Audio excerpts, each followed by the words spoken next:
Et dans ma vie, j'avais compris que j'étais une nouvelle création dès le début. Je sentais qu'il y avait quelque chose de nouveau. Mais j'avais plus de problèmes après ma conversion qu'avant. Peut-être pas vous, mais enfin moi c'était mon cas.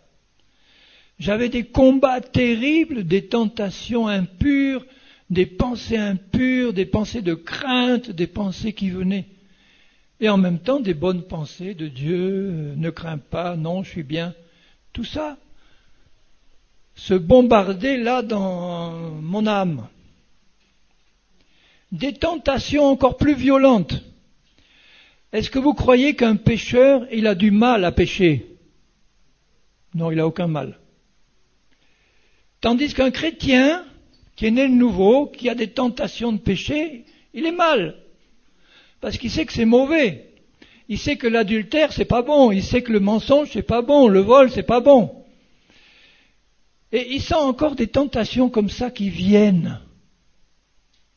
Alors, le diable, il lui parle à l'oreille et il lui dit, tu ne dois pas être né de nouveau. Tu n'es pas converti. Et si on écoute, j'ai connu des chrétiens, j'en connais encore, qui écoutent plus facilement la voix du diable que la voix de Dieu, parce qu'ils entendent cette voix qui monte de l'intérieur d'eux-mêmes. Comme la chair habite dans mon corps, elle va me parler de l'intérieur. Et je vais sentir venir une pensée mauvaise, une pensée de haine, une pensée de rancune. Il y a par exemple, si un frère me fait du mal, ça arrive qu'un frère puisse me faire du mal, ou une sœur, ça arrive. La chair qui habite en moi, elle va m'envoyer une pensée de rancune. Ne te laisse pas faire, ne sois pas une lavette, ne sois pas un paillasson. Réplique. Traite-le comme il a besoin d'être traité, celui-là.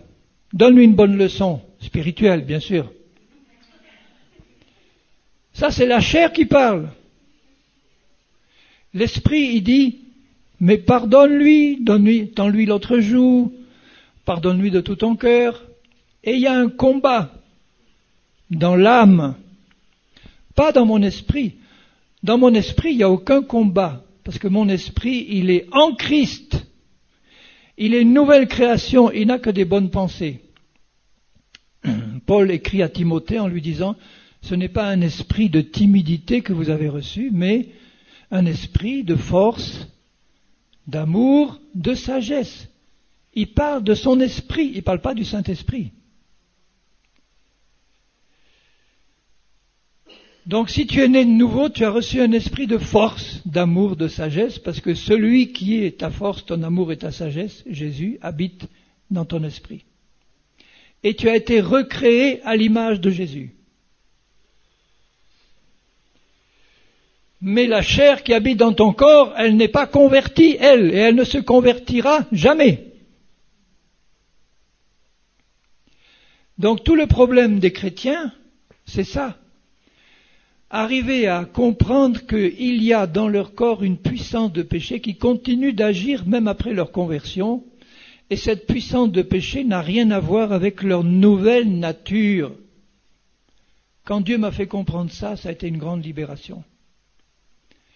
Parce que je me disais, Seigneur, je sens des pensées d'orgueil qui viennent, je sens des pensées d'animosité, de haine qui viennent. Et le diable me soufflait à l'oreille, mais je ne pensais pas que c'était le diable. Il me disait, tout ça, ça vient de toi, mauvais. Ça vient de ton mauvais cœur. Alors je disais, oui Seigneur, j'ai un mauvais cœur, change mon cœur. Et puis un jour, le Seigneur m'a fait comprendre, mais j'ai déjà changé ton cœur. Je t'ai donné un esprit nouveau. Mais alors ces pensées mauvaises, Seigneur, ces pensées mauvaises, elles ne viennent pas de ta nouvelle nature. Elles viennent de la chair qui habite dans ton corps, qui a des pensées contraires, des désirs contraires, des passions contraires, des volontés contraires. Ah, quand j'ai compris ça, j'ai dit, Seigneur, quelle libération! Je suis libéré du sentiment de culpabilité de ressentir ces pensées-là. Parce que ce n'est pas un péché de sentir une pensée impure, c'est un péché si tu la gardes. Mais si tu ressens une pensée impure et que tu sais qu'elle ne vient pas de toi et que tu la laisses dehors par la foi, là tu n'as pas péché. On était en Guyane il n'y a pas très longtemps, on rencontre un vieux frère de 65 ans, j'en ai 69, qui me dit « Frère, j'ai besoin de te parler en privé. » Tu vois, ça fait je ne sais pas combien d'années, peut-être 40 ans qu'il était chrétien. Il était homosexuel avant de se convertir. Et il me dit « Mais je suis constamment sous la culpabilité, même maintenant, parce que j'ai constamment des pensées et des désirs homosexuels, encore maintenant. Alors je me sens condamné, je suis un mauvais chrétien. » Alors j'ai dit, écoute mon frère, je vais te prendre un peu, 10 minutes, donne-moi 10 minutes. Je lui ai expliqué ce que je vous ai expliqué là. Il m'a regardé, il m'a dit, ça y est, j'ai compris. Ces pensées d'homosexualité, elles ne viennent pas de moi, elles viennent de la chair qui habite en moi. Et moi je croyais que ça venait de moi. Et le diable me culpabilisait avec ça. En me disant, tu n'es pas un bon chrétien, tu n'es pas converti. Si tu étais un bon chrétien, tu n'aurais pas ces pensées-là. Mais si, tu peux les avoir, mais elles ne viennent pas de toi. Et Dieu t'a donné l'autorité pour ne plus être contrôlé par ça. Parce que tu es une nouvelle nature en Christ et que Jésus a déjà transféré ta nouvelle nature en Christ dans le royaume de Dieu. Et la chair n'a pas accès dans le royaume de Dieu. Parce que pour entrer dans le royaume de Dieu, il faut passer par la mort d'abord en Christ et par la résurrection. Et la chair n'a pas envie de passer par la mort. Donc comment elle va faire pour te contrôler? Elle va embrouiller tes pensées, elle va te enseigner des fausses doctrines. Elle va te dire par exemple que tu as deux natures. Combien d'églises chrétiennes enseignent qu'on a deux natures, la bonne et la mauvaise, la vieille nature et la nouvelle nature? Ça m'a servi d'être dans la psychologie, parce qu'en psychologie, quelqu'un qui a deux natures, on appelle ça un schizophrène. Ou quelqu'un qui a une grave maladie mentale, qui a plusieurs personnalités qui se manifestent comme ça, à des moments différents. Et un chrétien n'a pas deux natures. Il n'en a qu'une, la nouvelle, la bonne. Et il n'a rien fait pour l'avoir, ni pour la mériter. C'est un don que Dieu lui a donné à sa nouvelle naissance. Dieu a vu dans quel état déplorable on était avant de nous convertir. Et il a dit, il n'y a pas moyen de rapiécer ça. On ne peut pas. Il faut faire du neuf. On ne peut pas rapiécer des vieilles outres qui fuient. On va créer quelque chose de nouveau à notre ressemblance, comme au début. Créons l'homme à notre ressemblance. Et je dis partout que le verset qui m'a ouvert les yeux, c'est Éphésiens 4, 24, je vous le lis. C'est celui-là qui a fait exploser mon intelligence. Éphésiens 4, on aura l'occasion d'y revenir à ce chapitre 4 d'Éphésiens. Je crois qu'on a prévu, que ceux qui ont organisé ces réunions ont prévu pendant 8 jours des réunions ici, c'est ça? De midi à 2h et de 5h30 à 7h, je crois. Et je vous garantis que pendant cette semaine, nous n'allons parler que de ça. Mais alors, on va fouiller tout ça à fond. La nouvelle naissance, la chair, l'esprit, la nouvelle nature, l'ancienne nature, tout. Pour qu'en sortant d'ici, vous soyez entièrement libérés de tout ce qui peut peser sur vous, comme ignorance, culpabilité, comme moi. Vous savez combien de temps il m'a fallu pour comprendre ça? 15 ans, après ma nouvelle naissance. Donc j'étais particulièrement bouché. Ce qui me bouchait, c'était mon intelligence humaine. Si j'avais pas été prof d'université, j'aurais compris plus tôt, sûrement. Mais là, ce verset-là dit, Éphésiens 4, 24, il exhorte les chrétiens à revêtir l'homme nouveau, créés selon Dieu dans une justice et une sainteté que produit la vérité. Il leur dit, revêtez-vous de l'homme nouveau. Qui est cet homme nouveau? C'est toi. C'est ta nouvelle nature. Bien sûr, l'homme nouveau avec un grand H et un grand N, c'est Jésus-Christ. Mais là, il ne parle pas de ça. Il parle de cet homme nouveau que nous sommes, une nouvelle création que nous sommes en Christ. Nous l'avons à l'intérieur. Elle ne se voit pas, cette nouvelle création, si c'est la chair qui se manifeste dans ma vie, ou elle se voit mal. Et Paul, il dit, revêtez-vous, il faut que ça se voie. Il faut que tu te revêtes de ça comme d'un vêtement nouveau. Et cet homme nouveau, c'est mon esprit recréé en Christ. Et cet homme nouveau, il est créé. Quand est-ce qu'il a été créé? Il a d'abord été créé quand Jésus-Christ est ressuscité, puisqu'on est tous ressuscités en lui. Mais il a été créé quand tu es né de nouveau. Il y a eu un moment dans ta vie où Dieu t'a fait naître de nouveau. Il y en a qui savent le jour et l'heure où ils sont nés de nouveau. Moi, je le connais. Je vois l'heure, le jour, l'endroit où j'étais. Il y en a qui ne savent pas exactement, peu importe en fait. Mais l'essentiel, c'est de savoir que tu es une nouvelle création en Christ. Il y a eu un moment où Jésus t'a touché et il t'a fait naître de nouveau dans ton homme intérieur. Et il dit, cet homme-là, il est créé selon Dieu, ça veut dire à l'image de Dieu.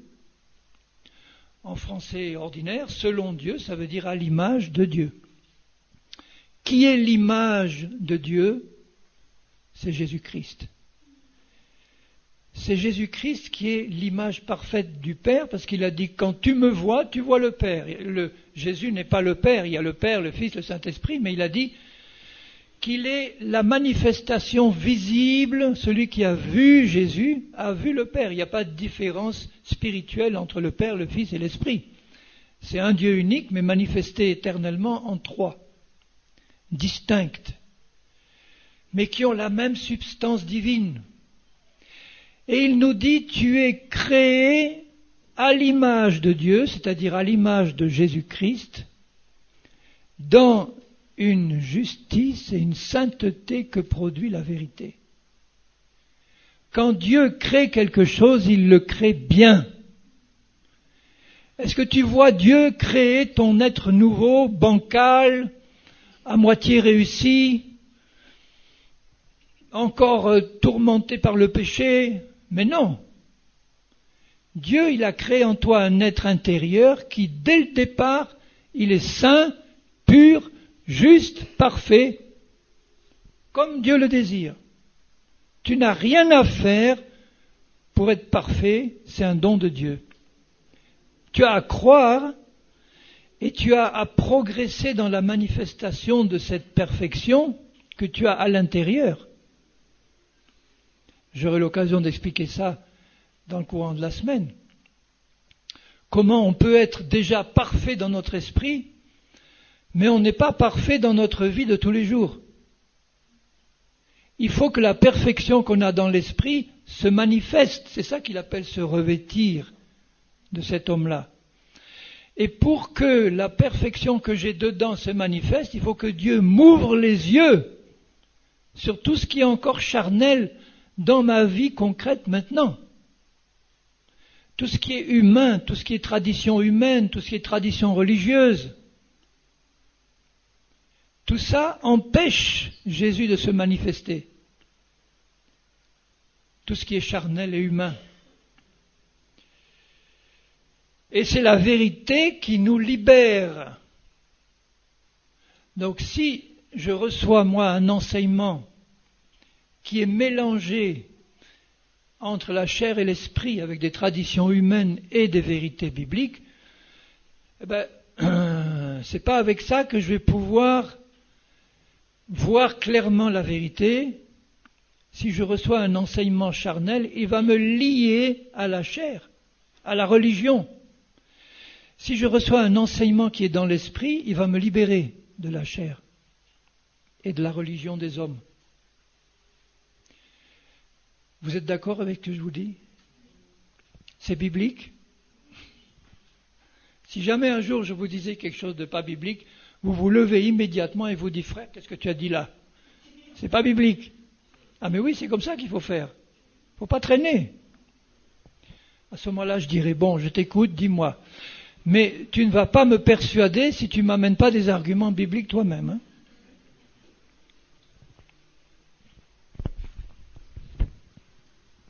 On a encore un petit peu de temps. Donc jusque-là, est-ce que c'était clair?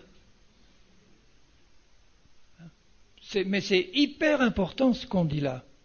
Parce que c'est le fondement même de toute ma vie chrétienne pour la suite. Si on m'avait appris ça dès le premier jour de ma vie chrétienne, j'aurais évité pas mal d'années de tourner en rond dans le désert. Alors je ne veux pas juger ceux qui m'ont enseigné mal, parce que moi aussi j'avais la Bible et j'avais le Saint-Esprit. J'aurais pu moi aussi découvrir ça, mais quand on est jeune converti, on a tendance à écouter les anciens respectés qui sont là et qui vous enseignent des mensonges avec beaucoup d'autorité. Bon, c'est comme ça. Mais quand même, dans mon cœur, je n'étais pas satisfait parce qu'il y avait trop de contradictions. On m'avait dit dès le début, tu as deux natures, tu as une bonne et une mauvaise. Tu as l'ancienne nature et la nouvelle. Oui, d'accord, l'ancienne est morte, mais elle a tendance à ressusciter, elle aussi, de temps en temps. Je dis, mais enfin, oui, ça a l'air logique, mais dans le fond, c'est compliqué. C'est plus compliqué d'admettre que tu as deux natures opposées que d'admettre que tu en as une seule. C'est compliqué de croire que tu as deux natures opposées, une bonne et une mauvaise. Comment s'en sortir? Et si tu meurs maintenant, où elle va la bonne nature et où elle va la mauvaise? Si tu réfléchis un peu, c'est pas logique. Tu peux pas être coupé en deux, ta mauvaise nature elle va aller en enfer et ta bonne nature elle va au ciel. Ça marche pas comme ça. C'est pas spirituellement logique, ça va pas. Donc la première chose que le Seigneur m'a montré, c'est je n'ai qu'une seule nature, c'est la nouvelle nature que Dieu m'a créée et m'a donnée. Et à partir de là, tout le reste se met en place. Si je sens encore des choses mauvaises qui montent de l'intérieur, des désirs mauvais, des pensées mauvaises, si je sais que je n'ai qu'une bonne nature, ces choses mauvaises ne peuvent pas venir de ma bonne nature. Alors elles viennent peut-être de la... Mais non, puisque j'en ai qu'une. Elles ne viennent pas de la mauvaise, j'en ai qu'une. Ma mauvaise nature, elle est morte et enterrée en Christ. Elle a été remplacée par une nouvelle. Mais la chair, elle, n'est pas morte et enterrée. Quelquefois, je compare ma vieille nature et la chair, c'est comme deux sœurs jumelles. Vous avez déjà vu des jumelles parfaites? On a du mal à les distinguer. Eh bien, ma vieille nature, c'est la jumelle parfaite de la chair. Ma vieille nature avait les mêmes désirs mauvais, les mêmes pensées mauvaises que la chair, parce que tout ça vient de Satan. C'est lui le père de tout ça. Ma vieille nature, c'était mon esprit, c'était mon homme intérieur avant ma nouvelle naissance. Il est écrit dans la Genèse que quand Adam et Ève ont péché, la mort est entrée en eux. La mort, c'est une puissance de péché. Entre la chair et la mort et le péché, c'est la même idée. Chair égale péché égale mort. Mais c'est une puissance spirituelle qui est rentrée dans leur esprit. Et ils sont morts spirituellement à l'instant où ils ont péché. Mais ils sont morts physiquement 900 ans et quelques après. La mort est entrée dans leur esprit et les a coupés de Dieu. Et cette mort qui est une puissance spirituelle de Satan s'est répandue après dans tout leur être. est venu se répandre dans leur corps physique, mais leur corps physique au départ était tellement glorieux, tellement rempli de la présence de Dieu avant le péché, qu'il a fallu 900 ans pour que cette puissance de mort fasse mourir leur corps physique. Tellement leur corps physique était rempli de la gloire de Dieu. Ils n'auraient jamais dû mourir s'ils n'avaient pas péché. Donc cette puissance de mort qui est rentrée dans leur esprit est passée dans leurs pensées et elle s'est fixée dans leur corps physique. Mais maintenant le chrétien, quand il se convertit, Dieu enlève la puissance de mort qui est dans leur esprit et leur esprit passe par une nouvelle naissance. Mais la puissance de mort qui est dans notre corps physique, Dieu ne l'a pas encore enlevée. Mais il nous a donné l'autorité de ne plus être contrôlés par cette puissance de mort. Ça, c'est important. Vous voyez la différence ? Donc j'ai dans mon corps physique une puissance de mort qui me pousse à pécher. Et j'ai dans mon esprit une puissance de vie qui me pousse à obéir. Mais la loi de l'esprit de vie qui est dans mon esprit est plus puissante que la loi du péché et de la mort qui est dans mon corps. Et si je le crois, et si je sais qui je suis en Christ, une nouvelle création, à ce moment-là, la puissance de péché qui est dans mon corps, elle est vaincue. Je ne suis pas libéré de sa présence, je serai libéré de sa présence quand mon corps sera ressuscité. Mais je suis libéré de son contrôle, de son emprise, si je suis dans la foi. Oui.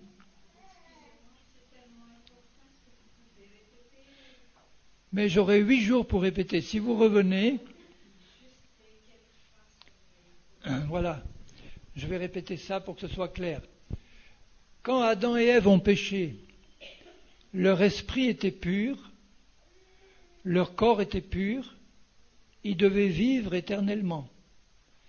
Et quand ils ont péché, désobéi, la Bible nous dit que la mort est entrée en eux. La mort, c'est une puissance de péché. C'est un peu comme un peu de l'esprit de Satan qui est rentré en eux, pour vous faire mieux comprendre. Il y a la mort qui est rentrée dans leur esprit, une puissance qui vient de Satan. Satan, c'est le prince de la mort. C'est lui l'auteur du péché et du mal. Donc cette puissance de mort est entrée dans leur esprit et à ce moment-là, ils ont été coupés de Dieu. C'est ça la mort spirituelle, c'est être coupé de Dieu. Leur esprit était vivant, mais dans la mort. De même que Satan, c'est un mort spirituel, mais il est vivant dans son domaine. Il n'a pas disparu de la circulation, il est bien vivant. Mais il n'est pas vivant dans le royaume de Dieu, il est vivant dans son royaume à lui.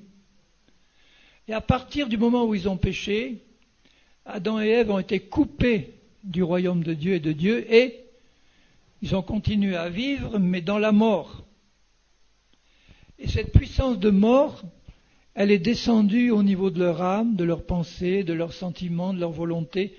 Avant, ils n'avaient que des pensées pures, et puis maintenant, voilà que des pensées de meurtre, Caïn, des pensées de jalousie, des pensées de dispute, qui viennent de cette puissance de mort qui était en eux, se répand dans leur âme, et après, cette puissance de mort est descendue dans leur corps physique. Et elle s'est répandue dans tout leur corps, et c'est comme ça que la maladie est venue, et puis la mort physique. Alors j'espère pour eux qu'ils se sont repentis avant de mourir et qu'ils sont au ciel maintenant, Adam et Ève. Mais n'empêche qu'ils sont morts physiquement. Maintenant, quand un chrétien, quand un païen devient chrétien, un païen c'est quelqu'un qui est comme ça.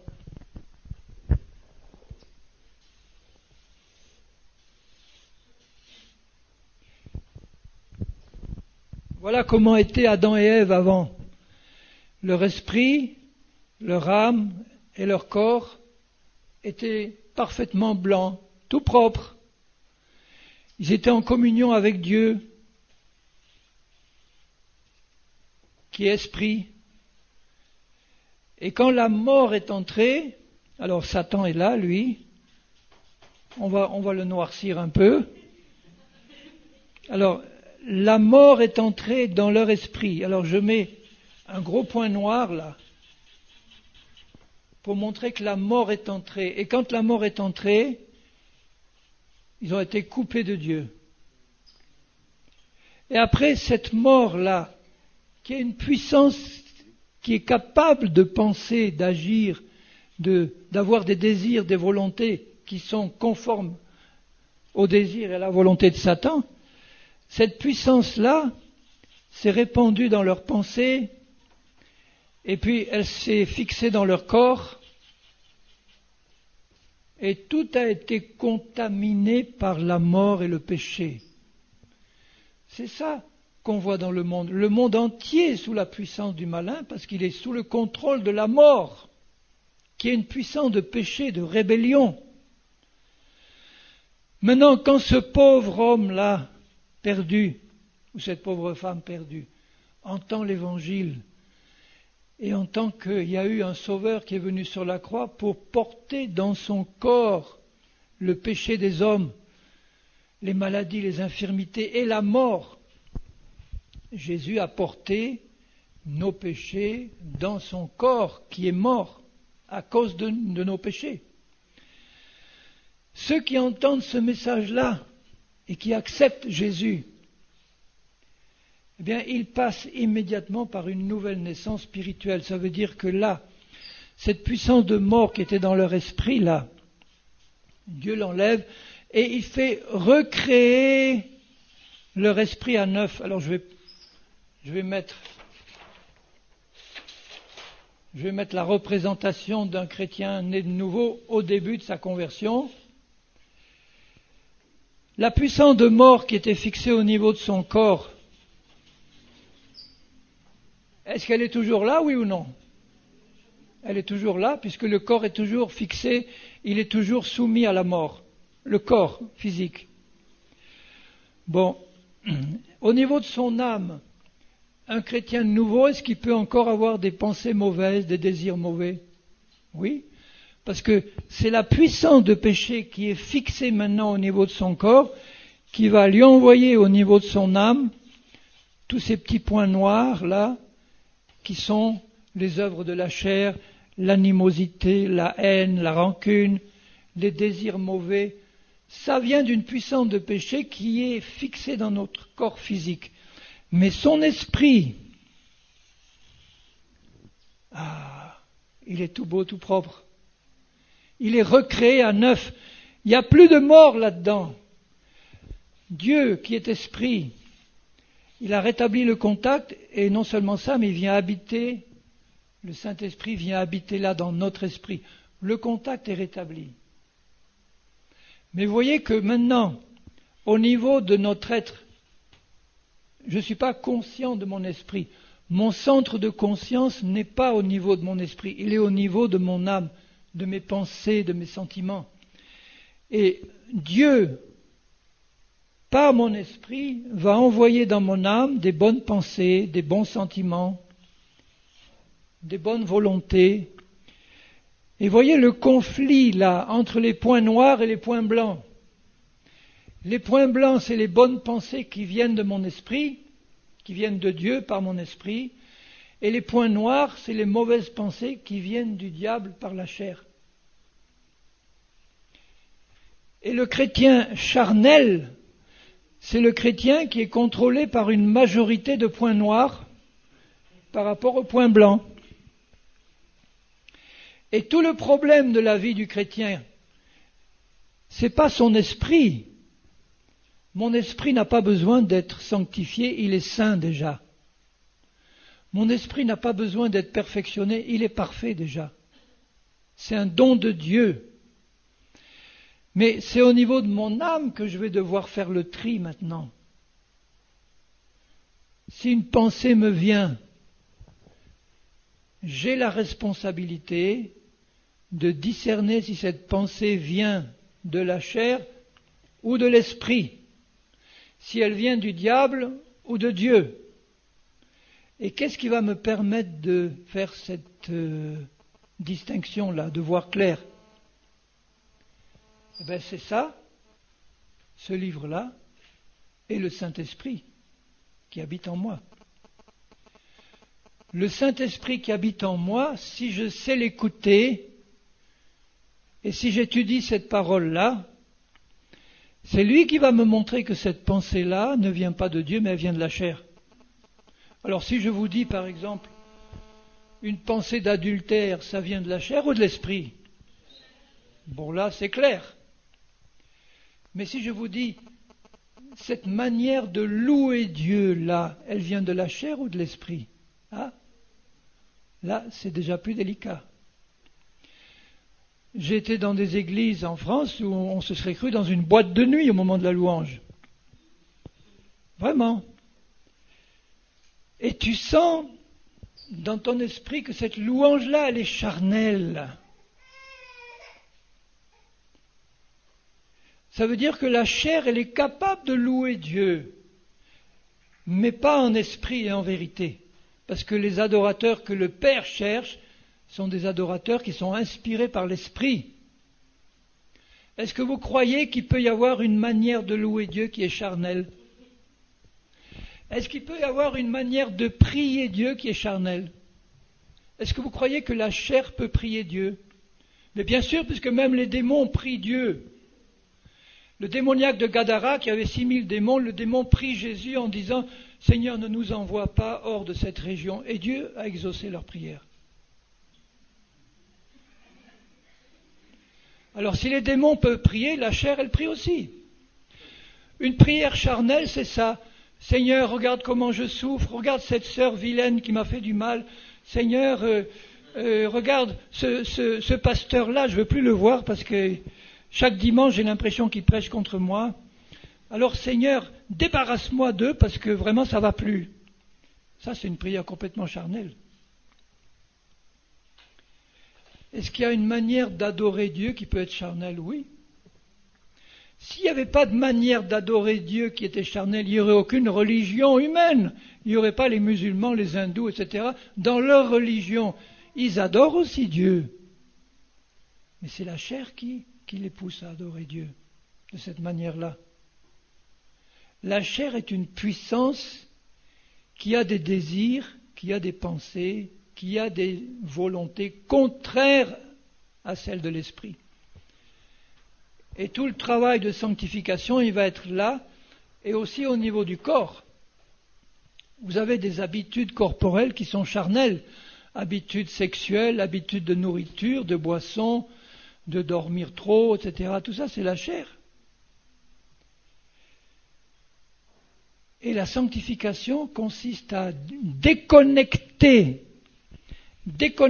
tous les fils qui sont reliés à la chair, et on va connecter tout ce qui est relié à l'esprit.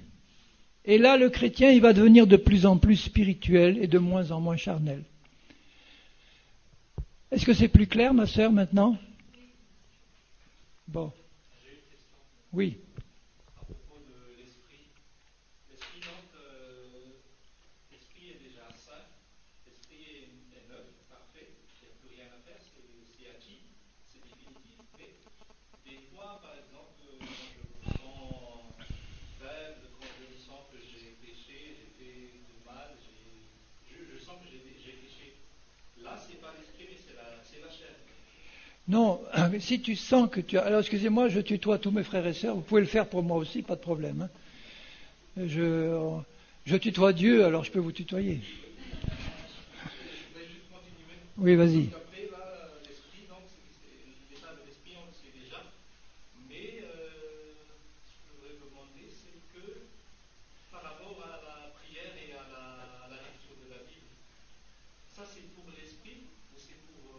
parce que l'esprit c'est parfait, il n'y a plus rien à faire. Oui, mais mon esprit, lui, il est en Christ, hein, d'accord? Donc, c'est ça mon être véritable. Mon esprit, lui, il va m'inspirer des désirs qui viennent de Dieu.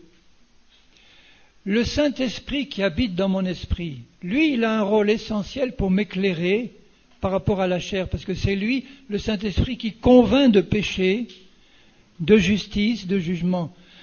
Si j'ai une pensée charnelle qui me contrôle,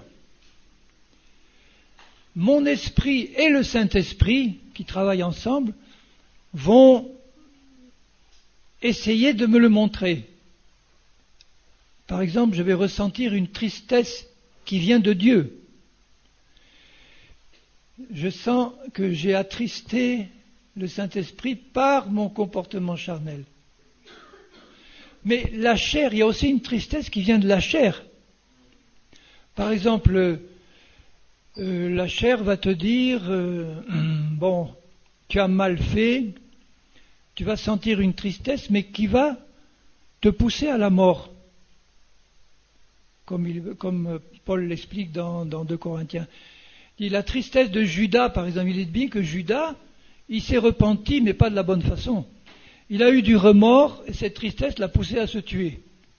Ça, c'est une tristesse qui vient de la chair, et je ne dois pas la confondre avec la tristesse qui vient de l'esprit. Donc le Saint-Esprit en moi et mon esprit vont travailler à faire la lumière pour m'éclairer sur tout ce qui est charnel, tout.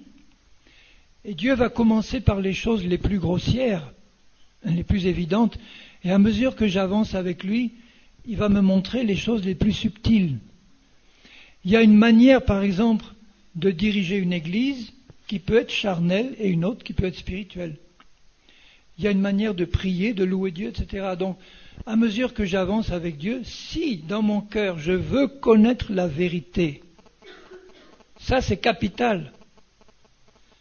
Si je veux connaître la vérité sur moi-même, j'ai connu des chrétiens qui me disent, moi je veux pas trop, moi je vis une vie assez tranquille pour le moment, j'ai pas envie d'aller trop me creuser la tête pour savoir où j'en suis, je suis bien. Bon, celui-là il va pas être éclairé. Mais si j'ai dans mon cœur le désir ardent de dire, Seigneur, il faut que tu me montres absolument tout ce qui est charnel. Parce que si je suis contrôlé par quelque chose de charnel, je suis un danger public. Pour l'Église, pour mes frères, pour mes sœurs, pour moi-même, pour le monde. Il y a une manière d'évangéliser qui est charnelle, une manière d'évangéliser qui est spirituelle. Vous voyez que tout peut être contaminé par la chair, mais pas par la chair grossière, par la chair subtile, la chair religieuse. Je ne sais pas si j'ai bien répondu à ta question ou si c'est plus clair, si tu avais autre chose à me préciser. Vas-y, dis-le. Mais je voudrais juste insister parce que ça pourrait poser un prétexte ou un danger. Par exemple, moi, mon esprit est neuf, je suis saint, et là, c'est bon, c'est parfait, je fais prière, et je ne vais pas lire non plus la Bible, je ne vais pas prier. Bon, voilà. Alors, vous avez compris la question de ce frère. Il a dit, si je sais que mon esprit, il est parfait, il est bon, le danger, c'est de dire, bon, maintenant, j'ai plus besoin de lire la Bible, même de prier, tout est bon. Maintenant, si je te pose la question, cette pensée-là, est-ce qu'elle est de l'esprit ou de la chair? Eh oui, amen. Donc, tu vois comment la chair, elle agit. Elle va, quand elle voit qu'elle est en danger, elle réfléchit, elle se dit, comment je vais pouvoir l'avoir. Je vais essayer de lui envoyer une pensée qui a l'air bien, qui a l'air logique, qui a l'air spirituelle. Dire maintenant que tu es parfait, tu n'as plus besoin de lire la Bible. Ah, c'est vrai. La chair en toi, elle est contente de ça, parce qu'elle a horreur de lire la Bible. Mais si tu te places devant Dieu en disant, Seigneur, cette pensée-là, montre-moi vraiment si elle est de la chair ou de l'esprit. D'ailleurs, il suffit que je te pose la question, tu avais la bonne réponse. Donc, il faut se méfier. Je ne peux pas, moi, en tant que même être nouveau en Christ, je ne peux pas m'en sortir seul. Je dois être dépendant de Dieu, du Saint-Esprit, de sa parole et de mes frères et sœurs. Parce que je vais vous dire une vérité qui est importante là, mais qui est capitale, c'est que les chrétiens charnels ne se rendent pas compte qu'ils sont charnels. S'ils s'en rendaient compte, ils ne le seraient pas. Ou alors ils seraient des gros rebelles. Un chrétien charnel, c'est un chrétien religieux qui est tout à fait une bonne conscience, tout va bien. On lui a enseigné que c'était comme ça, mais dans le fond, son esprit et le Saint-Esprit savent quel est son état spirituel, et si lui, il est honnête devant Dieu, qui se place honnêtement devant Dieu en disant « Seigneur, cet état de satisfaction que j'ai là, est-ce qu'il est spirituel ou est-ce qu'il est charnel ?» Moi, je prie tous les jours, je dis « Seigneur, montre-moi tout ce qui est charnel dans ma vie. » Et je dis aux frères et sœurs « Mais montrez-le-moi aussi !» Parce qu'on peut s'aider mutuellement dans l'amour. Un chrétien charnel, j'ai remarqué que si je lui dis, ou une chrétienne, si je lui dis avec amour, mon frère, enfin c'est pas toi qui es concerné, mais enfin n'importe qui, mon frère, là tu as fait quelque chose qui était vraiment inspiré par la chair. S'il est charnel, il y a de grandes chances pour qu'il me regarde et dise, mais pour qui tu te prends toi pour me juger comme ça? Mais tu t'es vu toi aussi? Tu te prends pour un parfait ou quoi? Je dirais oui, je suis parfait. Ah, voilà l'orgueil. Je dis, si un chrétien me pose la question, Henri, est-ce que tu es parfait? Je dirais oui, je suis parfait, mais je ne suis pas plus parfait que toi, tu l'es aussi si tu es né de nouveau. Mais je vais t'expliquer une chose, c'est que cette perfection que j'ai là, elle n'est pas manifestée complètement, elle est en cours de manifestation. Si j'étais un parfait complet manifesté, je serais ressuscité déjà. Je ne le suis pas. Donc j'ai besoin du Saint-Esprit, de la parole, de mes frères et sœurs, mais surtout de mon propre désir d'être éclairé. Où j'en suis, Seigneur? Montre-moi. Il y a sûrement des choses charnelles que je n'ai pas vues, je suis aveuglé, montre-moi. Et là, le Seigneur y montre. Il n'y a que lui qui peut faire ce travail-là. Mais c'est très libérateur de savoir déjà que j'ai reçu une nouvelle nature qui est pure, sainte et parfaite. Ça, c'est au niveau spirituel, en Christ. Maintenant, au niveau concret, je ne peux pas dire que cette nature-là, elle est manifestée. Je ne suis pas encore revêtu de l'homme nouveau complètement. Je suis en train de me revêtir. Et nous tous, c'est pareil, mais déjà au départ, si on a compris ces principes fondamentaux, on peut avancer dans la sanctification pratique. Parce que déjà, les fondements sont plus clairs. Et la foi vient de ce qu'on comprend de la parole de Dieu. Si tu comprends les choses plus clairement, ta foi va grandir. Elle va grandir, mais alors à grands pas. Moi, ce qui m'a arrêté pendant des années, c'est que ma foi, elle pataugeait dans les contradictions. Quand tu crois une fausse doctrine, tu ne peux pas être dans la foi par rapport à la parole de Dieu, c'est pas possible. En fait, j'avais la foi, mais cette foi, je l'utilisais pour croire des mensonges. Ça, c'est très important ce que je vous dis là. Tous les chrétiens ont la foi suffisante. Ils ont reçu de Dieu la foi suffisante. Mais si tu utilises cette foi-là pour croire à un mensonge que la chair va te présenter, tu gaspilles ta foi. Il faut que j'utilise ma foi pour croire à la vérité de la parole. Et là, je suis libéré. Mais si la chair me présente une belle théorie qui a l'air bien spirituelle, mais que c'est un gros mensonge de Satan, mais bien emballé, tu sais, bien présenté, là, je vais utiliser ma foi pour croire à un mensonge et je vais traîner les pieds. Je vais tourner en rond. Je vais perdre du temps.